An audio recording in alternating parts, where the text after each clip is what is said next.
पेड़ जिसने राधा को रोते देखा। मध्य प्रदेश के एक छोटे से गांव में राधा अपने दो बच्चों के साथ रहती थी। उसका पति बीमार था और परिवार के लिए रोजाना गुजर बसर करना एक कठिन सपना बन गया था।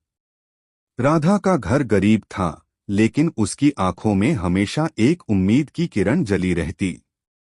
राधा के घर के पीछे एक पुराना आम का पेड़ खड़ा था। यह पेड़ वर्षों से फल नहीं देता था और गांव के लोग कहते थे, इस पेड़ को काट दो, लकड़ी बेचकर कुछ पैसे आ जाएंगे। लेकिन राधा हर बार अपनी आंखें भरकर कहती, नहीं, यह पेड़ हमारे परिवार का हिस्सा है, इसे मत काटो। राधा हर दिन सुबह उठकर अपने बच्चों के लिए पानी लाती, आग में रोटियां सेंकती और घर के छोटे छोटे काम निपटाती। उसके चेहरे की मुस्कान में भी एक अजीब सी मजबूरी झलकती थी। कभी कभी वह पेड़ के पास बैठकर बस अपनी आंसू बहा देती और कहती, ओ पेड़, क्या तुम मेरी मदद करोगे? मेरे बच्चों को भूखा नहीं देख सकती।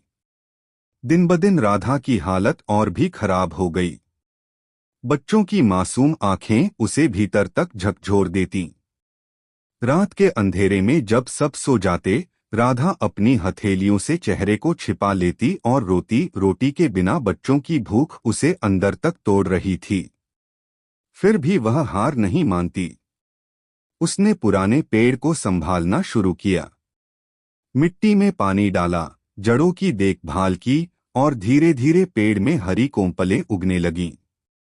वह पेड़ के नीचे बैठकर बच्चों को सुलाती और कहती, देखो, जैसे यह पेड़ फिर से हरा हो रहा है, वैसे ही हमारी जिंदगी भी फिर से खिल सकती है। लेकिन गांव वाले हंसते, तुम इस सूखे पेड़ से क्या उम्मीद करती हो? इससे तुम्हारे बच्चे नहीं खिलेंगे। राधा बस चुपचाप मुस्कुराती और पेड़ को छूती। वह जानती थी कि सच्चा प्यार और विश्वास कभी व्यर्थ नहीं जाता। एक दिन राधा ने देखा कि पेड़ पर छोटे छोटे आम लगने लगे हैं। उसकी खुशी की कोई सीमा नहीं थी। उसने सोचा, शायद यह पेड़ मेरे बच्चों के लिए खुशियों का संदेश है। लेकिन भाग्य ने फिर एक बार उसकी परीक्षा ली। राधा का पति और भी बीमार हो गया। इलाज के लिए पैसे की किल्लत थी। राधा ने गांव वालों से मदद मांगी, लेकिन सबने मना कर दिया। राधा ने पेड़ के आम तोड़ने की कोशिश की, लेकिन आम छोटे और कच्चे थे। उसने अपने बच्चों को समझाया, बच्चों, हम थोड़ी देर और इंतजार करेंगे। जब ये आम पकेंगे, सब कुछ बेहतर होगा। दिन गुजरते गए, पर पेड़ के आम अभी भी पूरी तरह पक नहीं पाए। राधा का शरीर कमजोर हो गया था। उसे खाने को कम ही मिलता और रातें लंबी और ठंडी होती। एक रात राधा अपने बच्चों को गले में भरकर बैठी थी। उसने उनकी छोटी छोटी हाथों को अपने हाथ में रखा और धीरे धीरे कहा, बच्चों, माफ करना। माँ शायद तुम्हारे लिए सब कुछ नहीं कर पाई, पर याद रखना, प्यार ही सबसे बड़ी ताकत है।